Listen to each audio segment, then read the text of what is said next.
علیکم، صبح بخیر۔ سٹی 10 کے ساتھ میں حسین سرفراز دعا گو ہوں کہ آپ کے آج کے دن کا آغاز بہت خوبصورت، بہت حسین اور خوشیوں بھرا ہوا ہوگا اور بہت ساری کامیابیاں اللہ پاک آپ کے نصیب میں لکھے، مقدر میں لکھ دے۔ آنے والا زندگی کا ہر سال جو ہے وہ ڈھیروں ڈھیر خوشیاں لے کر آئے، پرسکون ہو۔ کہتے ہیں کہ انسان کے لیے جو ہے وہ بہت ضروری ہے کہ اس کا پازیٹیو ایٹیٹیوڈ ہو، اور اگر آپ اس طرح کی پوزیشن میں ہیں کہ آپ کسی دوسرے کی ہیلپ کر سکتے ہیں تو اس کی ضرور مدد کریں، کیونکہ ہو سکتا ہے کہ کسی دوسرے کی دعائیں جو ہیں وہ آپ کے ذریعے پوری ہو جائیں، اللہ پاک آپ کو وسیلہ بنا دیں۔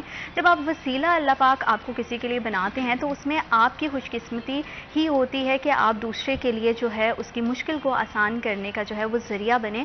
تو اس میں ہمیشہ جو ہے وہ زیادہ سے زیادہ گراؤنڈڈ رہیں، ڈاؤن ٹو ارتھ رہیں، تاکہ کسی بھی طرح کی کوئی بھی مشکل ہو، پریشانی ہو، اگر آپ دوسرے کی پریشانی کو دور کرتے ہیں تو اللہ پاک آپ کی زندگی میں بہت زیادہ جو ہے وہ آسانیاں لے کر آتے ہیں، بہت زیادہ جو ہے وہ آپ کی مشکلات کو آپ کو پتہ بھی نہیں چلتا ہے کہ آؤٹ آف دا وے جا کر کہاں سے آپ کے لیے جو ہے نا وہ مدد کا انتظام ہو جاتا ہے۔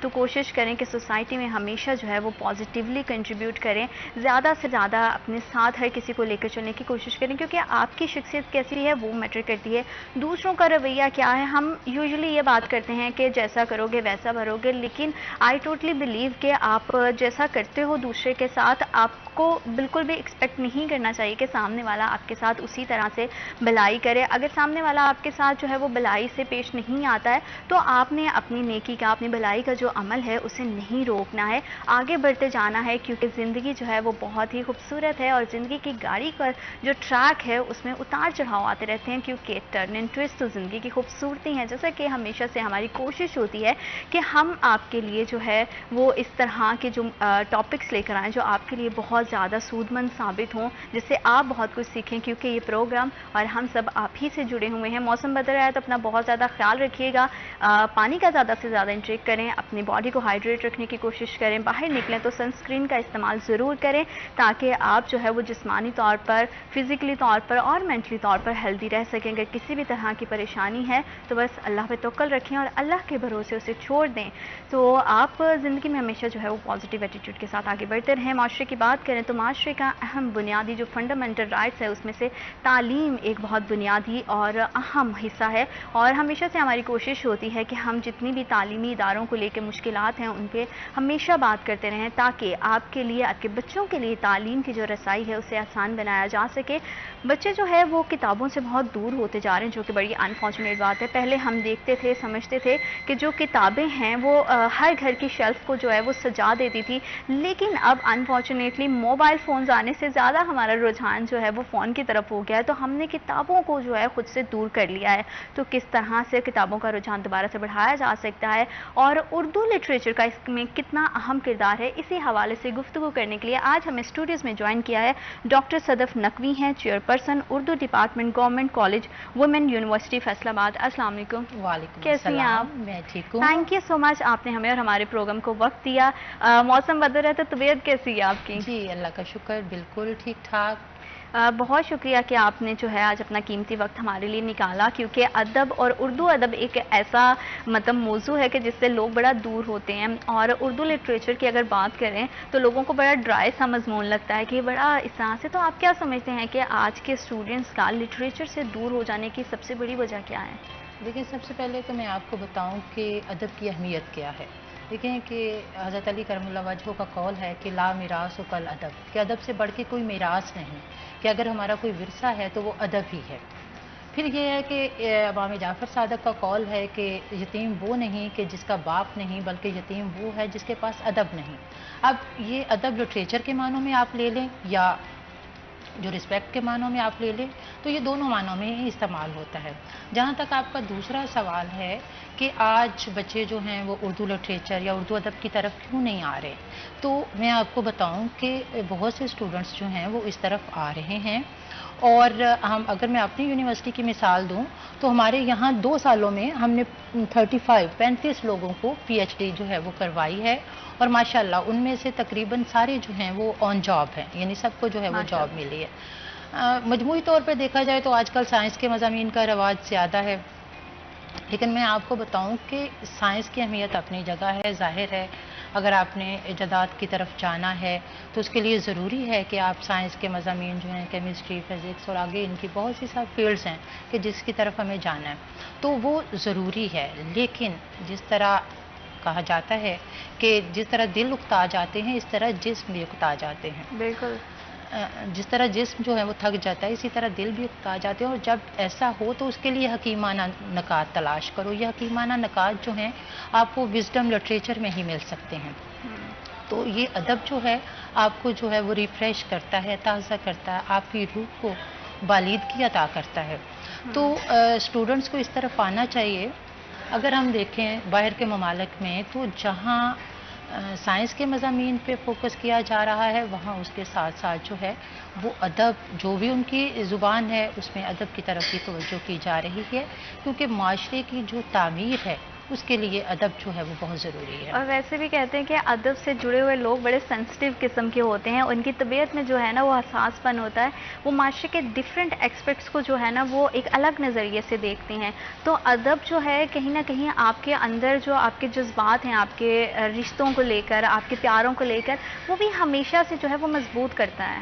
بالکل، آپ کسی بھی میدان میں دیکھ لیں، کسی بھی فیلڈ میں دیکھ لیں، اگر ہم تھوڑا سا پیچھے جائیں تشکیل پاکستان کے وقت تو آپ دیکھیں کہ یہ ادب ہی ہے۔ دیکھیں میں اگر اردو ادب کی بات کروں تو بے جا نہ ہوگا۔ دیکھیں انگلش انٹرنیشنل لینگویج ہے، اس کی تو اہمیت جو ہے وہ مانی ہوئی ہے، اس پہ کوئی شک نہیں ہے۔ لیکن اگر اقوام متحدہ کے ہم سروے کی بات کریں تو اردو جو ہے وہ تیسری بڑی زبان ہے۔ بالکل، تو تیسری بڑی زبان ہونے کے باوجود جو اس کی اہمیت ہے پاکستان میں وہ اس کو اہمیت نہیں مل رہی، اس کی ضرورت ہے۔ اور جہاں تک ہم ادب کی بات کر رہے ہیں تو جو ادب ہے وہ جب تحریک پاکستان کا آغاز ہوا آپ سب لوگ جانتے ہیں کہ شعراء نے اور جتنے ادیب تھے انہوں نے اسی زبان کو وسیلہ اظہار بنایا، اور کسی شاعر نے کہا کہ اب کا نہیں یہ ساتھ کہ صدیوں کا ساتھ ہے، واہ واہ، تشکیل ارض پاک میں اردو کا ہاتھ ہے۔ کیا بات تو ہے۔ پاکستان بنانے میں ہمارے جو ادیب ہیں ان کی بڑی جو ہیں کنٹریبیوشنز ہیں، انہوں نے بڑا ساتھ دیا ہے، اور اس کے ساتھ ساتھ جو وسیلہ اظہار بنی وہ ہماری اردو زبان بنی، اور 1947 میں جو پاکستان ہمارے سامنے آیا یہ اسی زبان کا مرہون بالکل، اور منت ہے۔ ہماری جی زبان اتنی خوبصورت ہے، اتنی اس میں مٹھاس اور محبت ہے کہ آپ ادب ویسے بھی آپ کو نا ایک الگ ہی، اگر جن لوگوں کا ادب سے تعلق ہے تو ہم جی دیکھتے ہیں ان کا اٹھنا بیٹھنا، ان کا بات کرنے کا طریقہ، ان کے لہجے میں ایک الگ طرح کی مٹھاس اور ایک الگ طرح کا جو ہے نا وہ مہذب پن ہمیں دکھائی دیتا ہے۔ اگر بات کریں تھوڑا سا اسٹوڈنٹ کے حوالے سے تو آپ کیا سمجھتی ہیں کہ زیادہ خواتین کا ادب کی طرف رجحان ہے اب موجودہ دور میں یا پھر مرد حضرات کا؟ جی، جیسے کہ پہلے آپ نے کہا کہ بڑے مہذب لوگ ہوتے ہیں تو وہ اسی لیے کسی شاعر نے کہا تھا کہ بات کرنے کا حسین طور طریقہ سیکھا، کیا ہم نے بات ہے۔ اردو کے بہانے سے سلیقہ سیکھا۔ واہ واہ تو واہ، اردو جو ہے وہ پوری ایک تہذیب و تمدن کی روایت ہے، اور اس کو امیر خسرو سے آپ شروع کریں تو جہاں جہاں اس نے یعنی ادب تو ہم پڑھتے ہی ہیں لیکن معاشرے کی تشکیل میں جی، اس کی تہذیب میں بڑا ساتھ دیا ہے۔ اور جہاں جو آپ کا دوسرا سوال ہے کہ لڑکے اس کی طرف زیادہ ان کا رجحان ہے یا لڑکیوں، تو میرا خیال ہے کہ دونوں کا ہی ہے۔ ابھی کل بھی میں لاہور ایک یونیورسٹی میں ایک انٹرنیشنل کانفرنس تھی اور اس کا یہی موضوع تھا کہ اردو جو ہے وہ قومی یکجہتی کے لیے ضروری ہے، اور اس کے ساتھ ساتھ جو مادری زبانیں ہیں وہ اس میں کس حد تک جو ہے وہ شامل ہیں۔ تو وہاں بھی میں نے دیکھا کہ جو پارٹیسپینٹ تھے وہ اس میں اتنے ہی جو تھے وہ لڑکے فیمیل تھے اور اتنے ہی میل، تو دونوں کا رجحان زیادہ ہے۔ لیکن اگر زیادہ گہرائی سے تجزیہ کیا جائے تو میرا خیال ہے بچیاں جو ہیں اس طرف زیادہ آ رہی ہیں۔ لیکن اگر شعر و شاعری کے لحاظ سے اگر کوئی مشاعرے ہوں تو ہمیں اس میں بڑا وہ دیکھنے میں ملتا ہے کہ مرد حضرات جو ہے اس میں پیش رہتے ہیں، خواتین بھی اس میں دکھائی دیتی ہیں، لیکن یہ ہے کہ اس کو بڑا جو ہے وہ ڈرائی سا سبجیکٹ بھی سمجھا جاتا ہے۔ تو کیا یہ واقعی ڈرائی سا ہے یا یہ سب کی اپنی اپنی دلچسپی کی بات ہے؟ یہ وہی آ جاتا ہے کہ دلچسپی کی بات ہے، لوگ یہ سمجھتے ہیں کہ یہ بہت آسان ہے، لیکن کسی بھی جو زبان کا علم ہے وہ مشکل ہے، خاص طور پہ اگر آپ کو پتہ ہی ہے کہ زبان اور ادب دو حصے ہیں، تو اگر آپ لسانیات کا علم حاصل کرتے ہیں تو وہ تو پھر آپ کو اس کی جو ہے سائنٹیفک اسٹڈی کرنی پڑتی ہے، اور وہ بہت مشکل ہے، اور اس کے لیے سائنسی بنیادوں پہ جو ہے وہ کتابوں کا مطالعہ کرنا پڑتا ہے۔ جہاں تک ادب کا ہے تو اگر آپ کا ذوق جو ہے وہ شعری ذوق ہے تو پھر ہی آپ اس میں دلچسپی جو ہے وہ لے سکتے ہیں، اور کوئی بھی مضمون آپ پڑھیں اس میں کمال کی حد تک جائیں تو آپ ضرور اس سے فائدہ اٹھائیں گے، نہ صرف آپ بلکہ آنے والی نسلیں بھی جو ہیں اس سے فائدہ اٹھائیں گی۔ لیکن ڈاکٹر صاحب یہ کہا جاتا ہے کہ مطلب جن کا ادب سے تعلق ہے، رجحان ہے، یہ کوئی اللہ کی طرف سے گاڈ گفٹڈ چیز ہوتی ہے جو ہمیشہ سے ہی آپ کی گٹی میں جو ہے نا وہ شامل ہوتی ہے، تو اس وجہ سے ہے یا یہ مطلب عمر کے کسی حصے میں جا کے بھی ایک دم سے آپ کو جو ہے وہ لٹریچر کا، شعر و شاعری کا شوق ہو جاتا ہے؟ یعنی جو آپ نے یہ سوال کیا اور پھر اسی میں آپ کا بھی وہ جواب بھی ہے کہ ایک تو اس میں کوئی شک نہیں کہ عطیہ خداوندی ہے، گاڈ گفٹڈ صلاحیت ہوتی ہے جو لوگ شاعری کرتے ہیں، تو اور اسی طرح جو فکشن رائٹر ہیں یا اللہ تعالیٰ کی عطا ہوتی ہے، لیکن یہ ہے کہ آپ خود سے بھی یعنی کوشش کر کے بھی جو ہے کسی حد تک اس میں کامیاب ہو سکتے ہیں، اور لازمی نہیں، کئی دفعہ جو ہے وہ ایج کے کسی دوسرے حصے میں جا کے یعنی آپ 40-50 میں بھی اس کی طرف آ جاتے ہیں۔ اور یہ بھی ہے، میں نے بہت سا یعنی دیکھا ہے، ہمارے ہاں ابھی پچھلے سال ہم نے ایک سیمینار کروایا تھا، ڈاکٹر سعید نقوی جو تھے وہ USA سے آئے ہوئے تھے، میڈیکل کے ڈاکٹر تھے، اور آپ دیکھیں کہ انہوں نے کوئی 3 ان کے ناول ہیں، شاعری کی کتب ہیں، 5 افسانوی مجموعے ہیں، یعنی میڈیکل کا ڈاکٹر ہو کے تو یعنی یہ گاڈ گفٹڈ ہی صلاحیت ہے۔ ابھی ان کا ایک جو ترجمہ تھا اس کو اکادمی ادبیات سے جو ہے وہ حسن عسکری ایوارڈ بھی ملا ہے۔ تو اسی طرح ابھی پچھلے ویک میں ہمارے ہاں ڈاکٹر تقی آبدی آئے ہوئے تھے، وہ کینیڈا میں ہارٹ سرجن ہیں، اور دیکھیں کہ یہ اردو سے ان کی محبت ہے کہ کوئی 60+ کتب جو ہیں وہ ان کے کریڈٹ پہ ہیں، اور ابھی بھی باقیات اقبال کی ہم نے تقریب کی اپنی یونیورسٹی میں، تو یہ صلاحیت زیادہ تر جو ہے وہ خدا تعالیٰ کی طرف سے ہوتی ہے۔ لیکن جیسے آپ نے ابھی شروع میں ہی اپنا بات کا جب ہم نے آغاز کیا تو آپ نے کہا کہ سائنس جو ہے وہ جدت کے لیے بہت زیادہ ضروری ہے، تو آپ کو کیا لگتا ہے کہ ہماری سوسائٹی میں جو ہے وہ سائنس اسٹوڈنٹ کا جو ہے وہ ریشو زیادہ بڑھتی جا رہی ہے اور لٹریچر کی طرف لوگ کم آ رہے ہیں؟ بالکل، اس میں کوئی دو رائے نہیں ہے کہ زیادہ تر لوگ، کیونکہ سائنس کے فیلڈ بھی وسیع ہو گئے ہیں، سوشل سائنسز ہے، اور اس کے ساتھ ساتھ آپ دیکھیں کہ جو سائنس اور ٹیکنالوجی میں آپ کمپیوٹر کی طرف چلے جائیں، کمپیوٹر میں اب آپ کے پاس جو ہے وہ سائبر سیکورٹی اور اس طرح کی ڈفرینٹ فیلڈز جو ہیں وہ آ گئی ہیں، تو اسٹوڈنٹس کا رجحان جو ہے اس طرف ہونا بھی چاہیے۔ طرز کہن پہ ہم اڑتے رہتے ہیں، تو منزل یہی کٹھن ہے قوموں کی زندگی میں کہ یہ جو ہے یہی چیز قوموں کے لیے مشکل ہے کہ ہم جو پرانی روش ہے اس کو ترک نہیں کرتے، تو ہمیں جو نئے زمانے کے ساتھ جو نئی فیلڈز آ رہی ہیں اس کی طرف جانا چاہیے۔ تو جہاں تک ادب ہے اس کو زندگی میں ضرور حصہ دینا چاہیے، کیونکہ آپ کی روح کی بالیدگی جو ہے وہ اسی کی مرہون منت ہے، اور جن قوموں سے یعنی وہ ادب کو چھوڑ دیتی ہیں تو وہ پھر معاشرے ترقی نہیں کر سکتے۔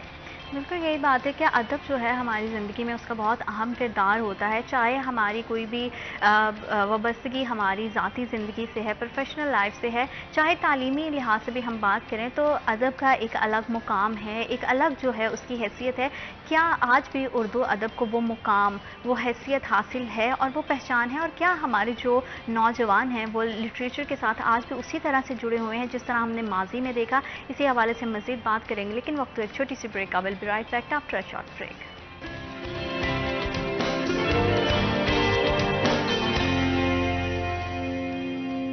Welcome back after short break. آپ دیکھ رہے ہیں CT@10۔ اردو ادب کے لحاظ سے ہم بات کر رہے ہیں کیونکہ ہمیشہ سے جو ادب ہے، لٹریچر ہے، وہ ہمارے معاشرے کا ایک بہت ہی اہم حصہ رہا ہے، اور ہمیشہ ہم تاریخ کو بھی اٹھا کر دیکھ لیں تو بہت سارے ایسے ہمارے پاس جو ہے وہ شاعر گزرے ہیں جنہوں نے اپنی ڈفرینٹ طرح کی جو ایکسپیکٹس ہے، اپنے نظریات کا اظہار جو ہے وہ ادب کے ذریعے کیا ہے، خواہ وہ نظمیں ہیں، چاہے وہ کسی بھی طرح کا کلام ہے، چاہے وہ کسی بھی طرح کا طرز و افسانے ہوں۔ اسی طرح سے جو ہے نا ادب کے لیے لیے ڈفرینٹ طرح کی ڈفرینٹ دور میں جو ہے وہ بہت سارے شخصیات کی جو ہے وہ خدمات رہی ہیں، لیکن انفارچونیٹلی گزرتے ہوئے وقت پہ ہم دیکھ رہے ہیں کہ لوگوں کا رجحان جو ہے وہ کتابوں سے ہٹ گیا ہے. لوگوں کی اسٹوڈنٹس کی اسپیشلی اگر ہم بات کریں جو فیمیل ہیں یا میل اسٹوڈنٹس کی بات کریں تو وہ کتابوں سے کہیں دور ہو گئے ہیں. آج ہمیں لائبریریز جو ہیں وہ خالی دکھائی دیتی ہیں. بہت زیادہ اسٹوڈنٹس، بہت ریئر اسٹوڈنٹس ہیں جن کو سننے میں ملتا ہے کہ وہ اردو ادب کے ساتھ انگلش لٹریچر کا تو بہت زیادہ رجحان ہے، لیکن اردو لٹریچر کی طرف کیا وجہ ہے کہ بچے کم جا رہے ہیں اور کتابوں سے ان کی دوری کے پیچھے کی کیا وجہ ہے؟ اسی پہ بات کرنے کے لیے آج ہمیں اسٹوڈیوز میں ہمارے رپورٹر ہیں جنہوں نے جوائن کیا ہے، جہانگیر اشرف. السلام علیکم جہانگیر، کیسے ہیں آپ؟ الحمدللہ میں بالکل ٹھیک ہوں. اور مزاج کیسے ہیں آپ کے؟ آل از ویل. آل از ویل ہونا چاہیے، دل کو یہ تسلی دینا بہت زیادہ ضروری ہے کہ جو ہے نا آل از ویل. جہانگیر، ہم بات کر رہے تھے ادب کے لحاظ سے، تو آج ہم دیکھتے ہیں کہ لائبریریز جو ہیں ہماری خالی پڑی ہوتی ہیں، بچے جو ہے وہ کتابوں سے بڑا دور ہو گئے ہیں. تو اس کے پیچھے کی کیا وجہ ہے اور کس طرح سے ہم اس مطلب ان کو دوبارہ سے کتابوں کی طرف لایا جا سکتا ہے؟ کیونکہ فون جو ہے وہ اس میں مجھے لگتا ہے ایک بہت بڑا کردار ادا کرتا ہے کہ ہم سمجھتے ہیں کہ فون ہاتھ میں ہے، سب کچھ کرال کے اسی پہ پڑھ لیا. کتابوں کی کتنی اہمیت ہے؟ اچھا زینت، اراؤنڈ اباؤٹ تقریباً 15 سے 20 سال کے دوران جو ہمارا ایگزام سسٹم چینج ہوا ہے نا، اس کی وجہ سے بچے کتابوں سے زیادہ دور ہو گئے. اچھا کیوں دور ہو گئے ہیں؟ کیونکہ کتاب پڑھنے کا مطلب ہے کہ نصاب سے ہٹ کے کتاب پڑھنا. نصاب کی کتاب تو سارے پڑھتے ہیں اور اس کو ہم ریڈنگ میں یا اس کو ہم لائبریری کلچر میں شمار نہیں کرتے. لائبریری کلچر یا کتب بینی وہ ہے جو آپ اپنے سلیبس سے ہٹ کے پڑھتے ہیں ایکسٹرا. تو وہ ہمارا رجحان کم اس لیے ہو گیا ہے کیونکہ ہماری نمبر گیم اتنی زیادہ بڑھ گئی ہے کہ ہر بچے کو، ہر بچی کو یہ ہے کہ وہ مارکس اچھے لے لے، اس کا نالج ہو یا نہ ہو.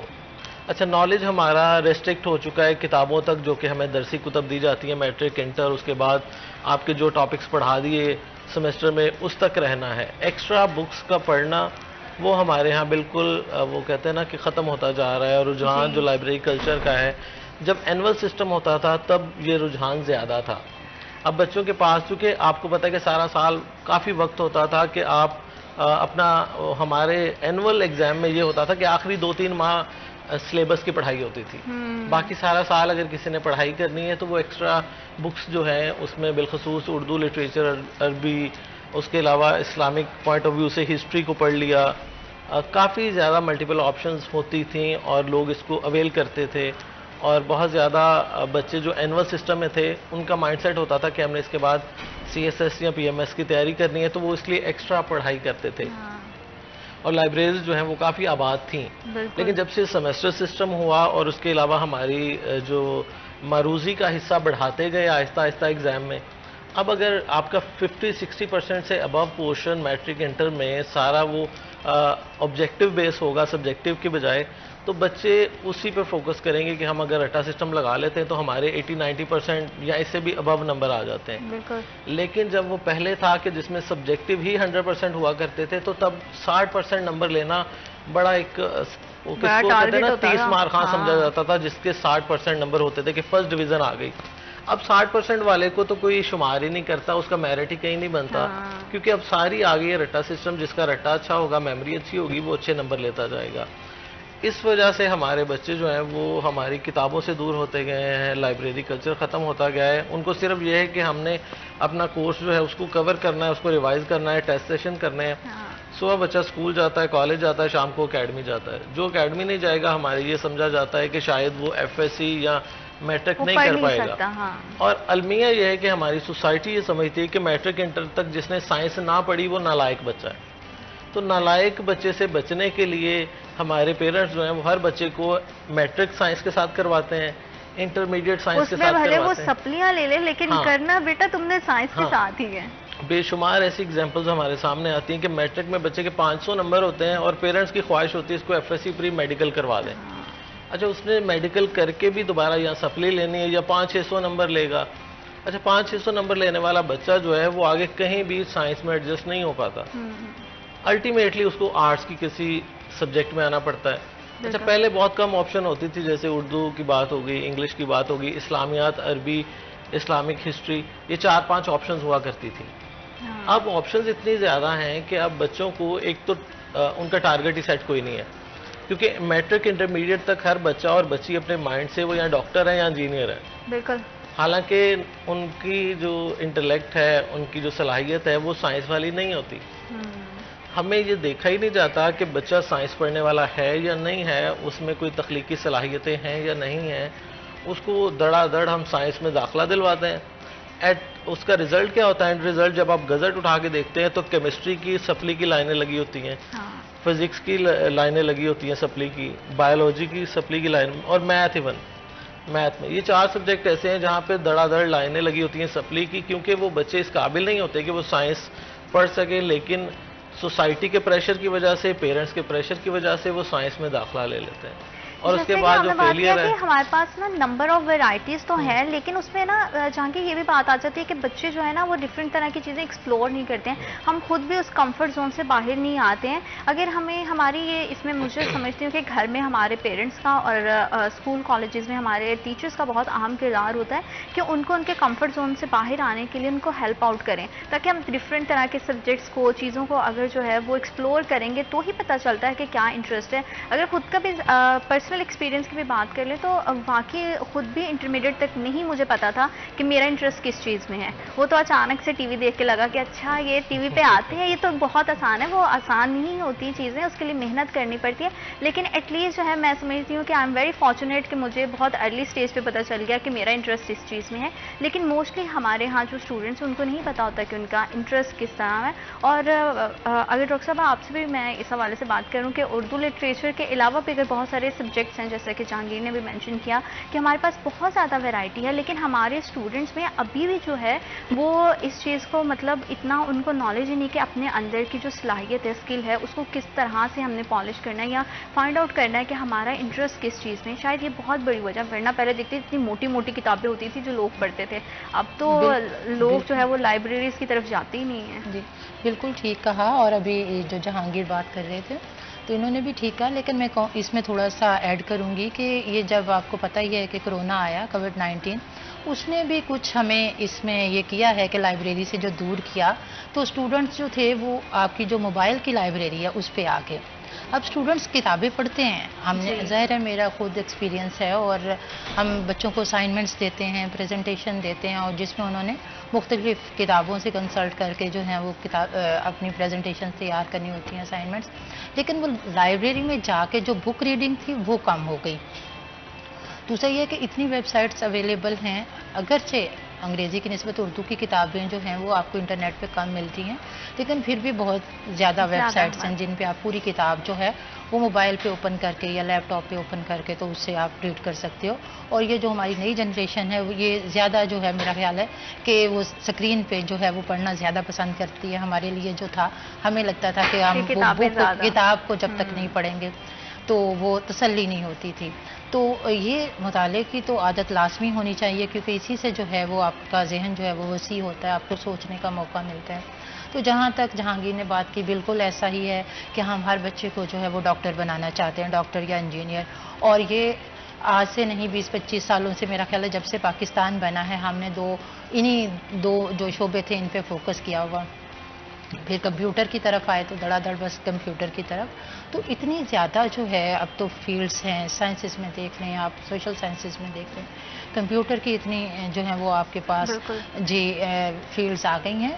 تو بچے کو جو اس کی صلاحیت ہے, ایون کہ اگر وہ سائیکالوجی میں جانا چاہتا ہے تو وائی ناٹ, اگر وہ لٹریچر میں جانا چاہتے ہیں, انگلش لٹریچر میں, تو اس کو جانے دیں. کیونکہ جب وہ اپنے شوق سے جائے گا تو ڈیفینیٹلی اس میں وہ جو ہے وہ جی بہتر پوزیشن بھی حاصل کرے گا اور وہ اس میں کمال بھی حاصل کرے گا. آپ یہ دیکھیں کہ باہر کے ممالک میں جتنے نوبل انعام ملے ہیں وہ کیوں باہر کے جو مصنفین ہیں ان کو ملے ہیں. اگر ہمارے ہاں بھی یعنی یہ تھوڑا سا اس کی طرف رجحان زیادہ بڑھے تو کیوں نہیں, ہمارے ہاں بھی صلاحیتیں بہت زیادہ ہیں. ذرا نام کو تو یہ مٹی بہت زرخیز ہے ساقی, تو توجہ کی ضرورت ہے کہ بچے کا جو شوق ہے جی اس کی طرف. ڈاکٹر صاحب میں آپ کی بات کو یہیں سے کنٹینیو کروں گی کہ ہمارے ہاں واقعی ٹیلنٹ کی کوئی کمی نہیں ہے, بہت ٹیلنٹ موجود ہے. لیکن بات وہی ہے کہ ہم جو ہے وہ اس کو اپنے اندر کے جو صلاحیتیں ہیں ان کو ذرا تھوڑا سا ٹٹولیں اور دیکھیں کہ ہم کیا کرنا چاہتے ہیں, ہمارے انٹرسٹ کس چیز میں ہے. اردو لٹریچر پہ مزید بات کریں گے, وقت ایک چھوٹی سی break. I will be right back after a short break.